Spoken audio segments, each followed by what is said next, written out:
আসসালামু আলাইকুম। Learn with doctor সাগর চ্যানেলের পক্ষ থেকে সবাইকে স্বাগতম। আমরা আমাদের সিরিজ লেকচারের ধারাবাহিক যে প্রক্রিয়া সেটার আজকে বোটানি অধ্যায় 2 এর সেকেন্ড ক্লাস। তোমরা যারা এই ক্লাসগুলো নিয়মিত করছো এবং যারা চাও যে বায়োলজিতে ডিটেলসে আমি সবকিছু পড়বো, তুমি যখন একটা টপিক প্রিপারেশন নাও প্রথমবার, এর আগে তুমি কখনো এই টপিকটা পড়োনি, তখন সবচেয়ে বেস্ট কাজ হচ্ছে ওই টপিকটা এমনভাবে পড়া যাতে এই রিলেটেড কোনো কিছু বাদ না যায়। তুমি যদি প্রথমেই শর্টকাটে শিখতে চাও তাহলে তোমার জন্য ওই টপিকের নলেজগুলো প্রপারলি অ্যাবজর্ব করা, প্রপারলি জ্ঞানটাকে অর্জন করা, সেটা তোমার জন্য অনেক বেশি টাফ হবে। তাই প্রথমে চেষ্টা করবে যে কোনো টপিক বা সাবজেক্ট বা বিষয় সেটা প্রথমবার পুরোপুরি জানতে, তারপরে অটোমেটিকলি তুমি বুঝবা যে কিভাবে এটাকে শর্টকাট করে ফেলা যায়। সো যে কোনো সাবজেক্টের ক্ষেত্রে, যে কোনো ক্লাসের ক্ষেত্রে তুমি যে কোনো টপিক প্রথমে ডিটেলসে তুমি তো জানবে। ডিটেলসে যদি জানতে চাও তার জন্য তোমাকে ওই অধ্যায়ের বইটা সামনে নিয়ে বসে ওইটা ডিটেলসে তোমাকে তো পড়তে হবে এবং স্যারদের ক্লাসগুলো ভালোভাবে করতে হবে। সো দেখো, আগের ক্লাসের ধারাবাহিকতায় আজকে আমাদের যে লেকচারটা আমরা নিব সেই টপিকের নাম হচ্ছে কোষচক্র। এর আগের লেকচারে আমি এই কোষ বিভাজন অধ্যায়ের অ্যামাইটোসিস, মাইটোসিস এবং মিওসিস এই তিনটার একটা বেসিক ভিউ তোমাদেরকে দেওয়ার তো ট্রাই করেছিলাম। এখন আমি যে টপিকটা পড়াবো এটা হচ্ছে কোষচক্র। দেখো, আমি তোমাদেরকে বলেছিলাম যে একটা কোষ থেকে ভেঙে যখন দুইটা কোষ হয়, এই যে এই কোষটা থেকে ভেঙে দুইটা কোষ আসলো, এই পদ্ধতিটার নাম হচ্ছে মাইটোসিস। এখন এই যে ধরো একটা কোষ একবার ভাঙলো, ভেঙে সেটা হচ্ছে দুইটা কোষের মধ্যে তো আসলো। আসার পরে হচ্ছে যে এই কোষটা সেকেন্ড টাইম বিভাজিত হবে কিনা সেটা কিন্তু ডিপেন্ড করে কিছু জেনেটিক এবং কিছু পিরিয়ডিক্যাল কাজের উপর। একটা সেলের দেখো, আমাদের হাতের আঙ্গুলগুলো, এই দেখো এই যে থামটা এটা থিকেস্ট, লিটল ফিঙ্গার এটা অনেক স্মলেস্ট থাকে, কিন্তু দেখো এই যে স্পেসিফিক শেপ ম্যাক্সিমাম পিপলে কিন্তু এটা অনেকটা এরকম শেপ মেনটেন করে তারপর চলে। দেখো এই আঙ্গুলটা এখানে এসে, এই আঙ্গুলটা এখানে এসে, এটা এখানে এসে, এখানে আর সেল ডিভিশন হয় নাই বলেই এটা কিন্তু আর লম্বা তো হয় নাই। তার মানে একটা সেল এখানে লাস্ট টাইম বিভাজিত হওয়ার পরে সেকেন্ড টাইম আর সে বিভাজিত হয় নাই বলেই কিন্তু এখানে সবকিছু বিভাজনটা বন্ধ হয়ে গেছে। তাহলে এখানেই হচ্ছে কোষচক্রের থিমটা, একটা কোষ একবার বিভাজিত হইল, এটা একটা পার্টস। দ্যাট মিনস কোষচক্রটা এটা হচ্ছে একটা পর্যায়ক্রমিক কিছু কাজ, যার প্রথমে আছে ওই কোষচক্রের বা ওই কোষটা প্রথমে বিভাজিত হবে, হওয়ার পরে পুনরায় বিভাজিত হবে কিনা। যদি ডিসিশনটা হয় ইয়েস, তাহলে এই কোষচক্রের সেকেন্ড ধাপ, যেটাকে আমরা বলি হচ্ছে ইন্টারফেস, সেই ইন্টারফেজের মধ্যে সে প্রিপারেশন নেবে সে কিভাবে পরের ধাপে সে যাবে। যদি তার ডিসিশনটা হয় যে সে আর বিভাজিত হবে না, তাহলে একটা কোষ আজীবন সেভাবে থাকবে। ধরে নাও আমাদের এইখানের কোষগুলো এই কারণে বৃদ্ধিপ্রাপ্ত হচ্ছে না।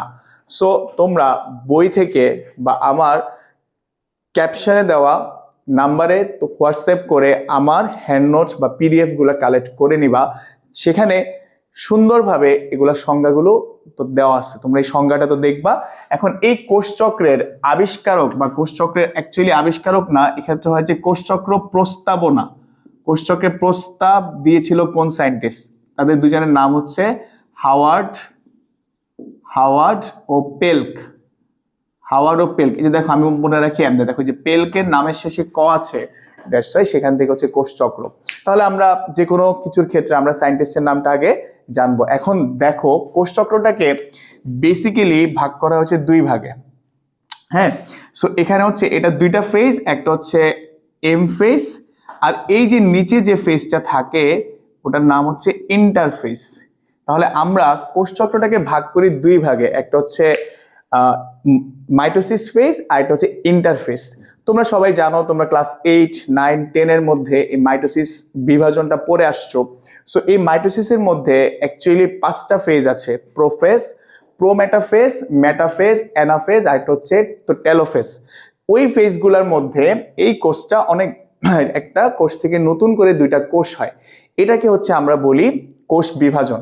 তো ধরো এই কোষটা মাইটোসিস ফেজটা পার হয়ে 2টা কোষে বিভাজিত হইল, তার মানে পরবর্তীতে সে বিভাজিত হবে কিনা সেই সিদ্ধান্তটা সে যে ফেজে সে নিবে সেটার নামই হচ্ছে ইন্টারফেজ। যদি সিদ্ধান্তটা ইয়েস হয় তাহলে আমরা এই ইন্টারফেজের বাদবাকি সিকোয়েন্সগুলো দেখব, আর যদি সে ডিসিশন নেয় সে আর কখনোই বিভাজিত হবে না, তখন আমরা এই কোষটা আজীবন এখানের মধ্যে স্টে করবে। তাহলে আমরা বলি কোষ চক্রের ভাগ হচ্ছে 2টা, একটা হচ্ছে এম ফেজ আর একটা হচ্ছে ইন্টারফেজ। একটা হচ্ছে এম ফেজ আর একটা হচ্ছে interphase. Is it clear? So দেখো এম ফেজটা, এখন প্রথমে হচ্ছে আমরা এম ফেজটা হচ্ছে মাইটোসিসের 5টা ধাপ।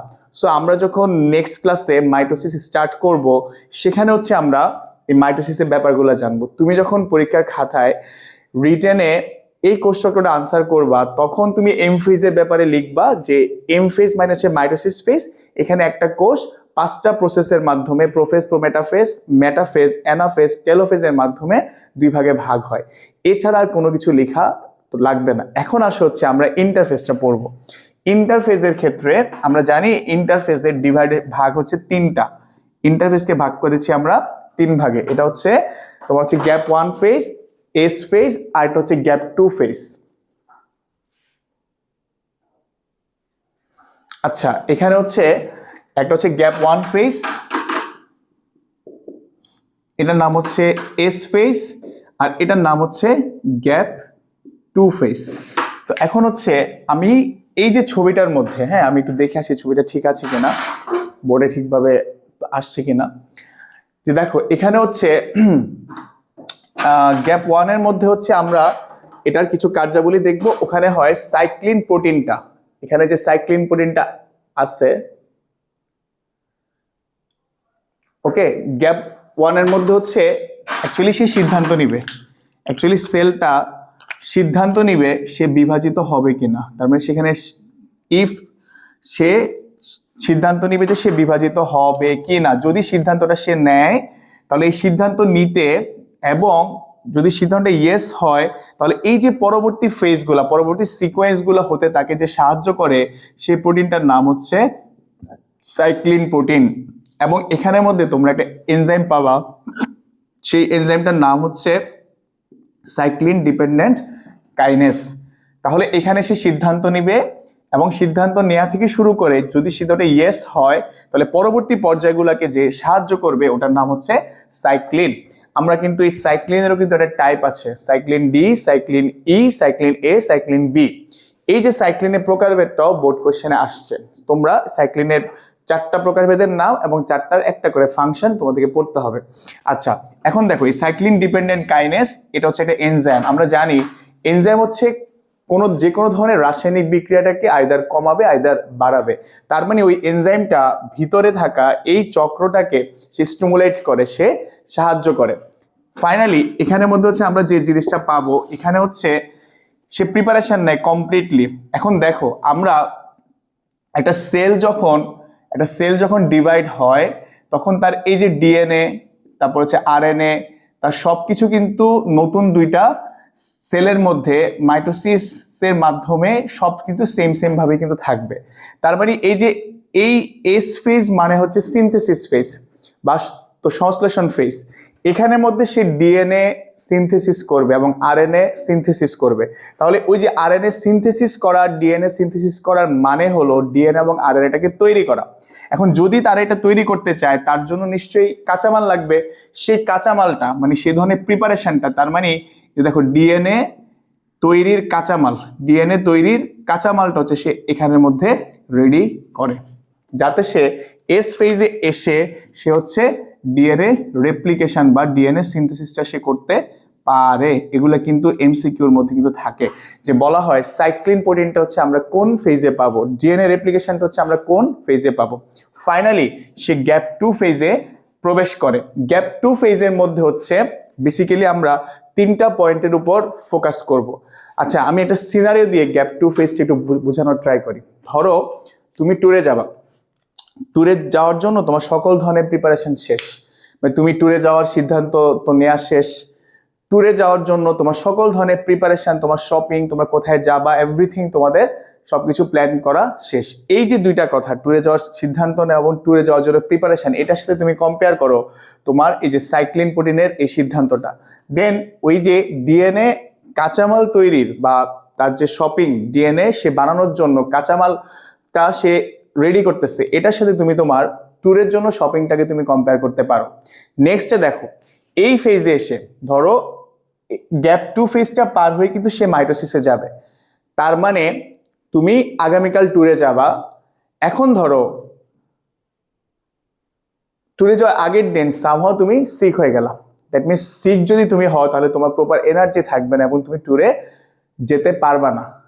এখন ধরো এটার সাথে হচ্ছে আমরা এটা কম্পেয়ার করি। ধরো তুমি গ্যাপ 2 ফেজে এটিপি লাগে, দেখো এটিপি, এই যে এটিপিটা যদি প্রপারলি না পায় তাহলে গ্যাপ 2 ফেজ থেকে সেলটা মাইটোসিস ফেজে যেতে পারবে না, কারণ মাইটোসিস ফেজে সেল ডিভিশন হবে, আর সেল ডিভিশনের জন্য ভাঙার জন্য এনার্জি লাগবে। তার মানে এই গ্যাপ 2 ফেজে একটা সেল এটিপিটাকে রেডি করে। নেক্সটে দেখো, তো নেক্সট হচ্ছে ম্যাচুরেশন প্রমোটিং ফ্যাক্টর, এমপিএফ। আচ্ছা, এখন ধরো তুমি ট্যুরে যাবা, তোমার সব ধরনের প্রিপারেশন কমপ্লিট, তোমার ফিজিক্যালি তুমি ফিটনেস সবকিছু ঠিকঠাক আছে, তুমি বাসা থেকে পারমিশন নাও না, তুমি তোমার বাবাকে কি বললা যে আমি ট্যুরে যাব, কিন্তু তুমি তোমার বাবাকে বলার সাথে সাথে তোমার বাবা হয়তো 2 ধরনের রিয়াকশন তোমাকে দেখাতে পারে। একটা হচ্ছে সে তোমাকে বলবে যে তুমি এখনো ম্যাচিউরড হও নাই, তুমি ট্যুরে যেতে পারবা না, মানে উনি তোমার এক কথায় উনি তোমার ট্যুরে যাওয়া ক্যান্সেল করে দিতে পারে। সো ধরো এইখানে একটা সেল যদি ম্যাচুরেশন প্রমোটিং ফ্যাক্টরটা না পায় তাহলে সেও কিন্তু মাইটোসিস কোষ বিভাজনে পৌঁছাতে পারবে না। এখন যদি তোমার বাবা বলে ওকে ঠিক আছে তুমি এখন ম্যাচিউর, তুমি ট্যুরে যেতেই পারো, তার মানে একটা সেল যদি ম্যাচুরেশন প্রমোটিং ফ্যাক্টরটাকে অ্যাক্টিভ করে তাহলে সে মাইটোসিস কোষ বিভাজনে পৌঁছাতে পারবে।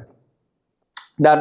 এখন ধরো তোমরা ট্যুরে যাবে, ট্যুরে যাওয়ার পরে অনেকে হচ্ছে আমরা ট্যুরে পাহাড়ে যায়, পাহাড়ে যাওয়ার পরে ওখানে বিভিন্ন প্রয়োজনে ধরো তোমাদের দড়ি লাগবে অনেকগুলা, তো তোমরা চিন্তা করো যে ওকে ডান আমরা সবাই কিছু দড়ি নিয়ে ট্যুরে যাব। তখন তোমার কিছু ফ্রেন্ড বললো আচ্ছা দড়ি আমাদের লাগতেও পারে নাও তো লাগতে পারে, তার চেয়ে আমরা একটা কাজ করি, আমরা ছোট ছোট কিছু সুতা নেই, যদি আমাদের দড়ি লাগে আমরা সুতাটাকে পেঁচায় পেঁচায় আমরা দড়ি বানায় নেব। তখন তোমরা যে কাজটা করলে প্রত্যেকে অল্প অল্প করে কিছু সুতা রাখলা। এখন এই সুতাটাকে আমরা যেটার সাথে কম্পেয়ার করব, এখানে হচ্ছে কিছু মাইক্রো টিউবুল, মাইক্রো শব্দের অর্থ হচ্ছে ছোট, টিউবুল তো শব্দের অর্থ হচ্ছে তন্তু মিন করে, এখানে কিছু মাইক্রো টিউবুল কোষটা তার জন্য নেয়, কারণ আমরা 8, 9, 10-এ পড়ে আসছি মাইটোসিস কোষ বিভাজনের প্রোমেটাফেজ ফেজে স্পিন্ডল তন্তু তৈরি হয়, যেটা অ্যাকচুয়ালি কোষটাকে 2 ভাগে ভাগ করে দেয়। তার মানে এই মাইক্রোটিউবুলগুলো এই ফেজে এসে তারা হচ্ছে স্পিন্ডল ফাইবার তৈরি করতে পারবে। এই যে দেখো গ্যাপ 1 এস এবং গ্যাপ 2, এই 3টা ফেজই হচ্ছে তোমার হচ্ছে মাইটোসিসের ইন্টারফেজের কথা। তুমি যখন বইতে দেখবা বা আমার শিটে দেখবা এই কথাগুলো, মানে এই যে এই ছবিটা আঁকতে হবে, এবং এই ছবিটা বইতে একটু শর্ট করে আঁকছে, কারণ এভাবে এই লেখাগুলো আমি যেভাবে মাঝখানে লিখছি ওরভাবে লিখে দেয় নাই। তোমরা এই ইনফরমেশনগুলো দিবা, আরেকটা ইনফরমেশন দিব যেটা আমি এখন একসাথে বলবো। এই যে টোটাল এই কোষ চক্রটা হতে কত সময় লাগে, আমরা যদি এটাকে 24 ঘন্টায় কনভার্ট করি তাহলে আমরা দেখতে পাই এই যে মাইটোসিস হতে সময় লাগে হচ্ছে 1 থেকে 1.5 ঘন্টা, আর এই টোটাল ইন্টারফেস হতে সময় লাগে পরবর্তী 22 থেকে 22.5 আওয়ার বা 22 থেকে 22.5 ঘন্টা।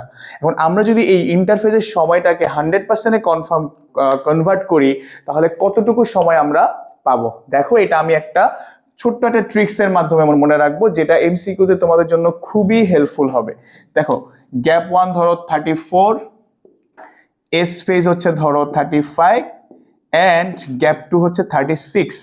হিয়ার এখানে 34 মানে হচ্ছে ধরো 3 থেকে সাপোজ আমি যদি এটাকে চিন্তা করি, 3 থেকে যদি আমরা এটাকে চিন্তা করি, এটা 30 থেকে 40% সময়, আর এটা 35 থেকে আমরা চিন্তা করতে পারি 30 থেকে 50% সময়। এখন এইটা কি 30 থেকে 60 হবে না, তাহলে কিন্তু আমাদের সময়টা 100% পার হয়ে যাবে। এটা ধরো 1 2 3, এটা ধরো 3 নাম্বার ফেজ, সো আমরা 3 দিয়ে ভাগ দেই, তাহলে এখানে পাবো হচ্ছে 12। এই 12 মানেই হচ্ছে 10 থেকে 20%। This is very important for your MCQ exam. তোমরা এই পার্টটুকু ভিডিওতে বারবার রিপিট করে করবা এবং এই কোশ্চেনটা আসার খুবই পসিবিলিটিস আছে। এখন আমি তোমাদেরকে কিভাবে রিটেনের মধ্যে লিখবা সেটা বলছি। ফার্স্টে তুমি সংজ্ঞাটা দিবা, প্রস্তাবনা যারা দিয়েছে তাদের নাম দিবা, এটা প্রকারভেদ লিখবা, এম ফেজ এবং ইন্টারফেজ। এম ফেজের ভিতরে তুমি যেটা লিখবা সেটা আমি আগে বলেছি, ইন্টারফেজে এই কথাগুলো লিখবা, সাথে এই ফিগারটা আঁকবা। এখন যে কোনো কোশ্চেনের ক্ষেত্রে তুমি কিছু কাজ লিখবা, কোষ চক্রের কাজ। এখন আমি তোমাদেরকে পড়াবো কোষ চক্রের কাজ এবং অ্যাডমিশনে আসার মতো কিছু এক্সট্রা এমসিকিউ তোমাদেরকে আমি দেখাবো। দেখো,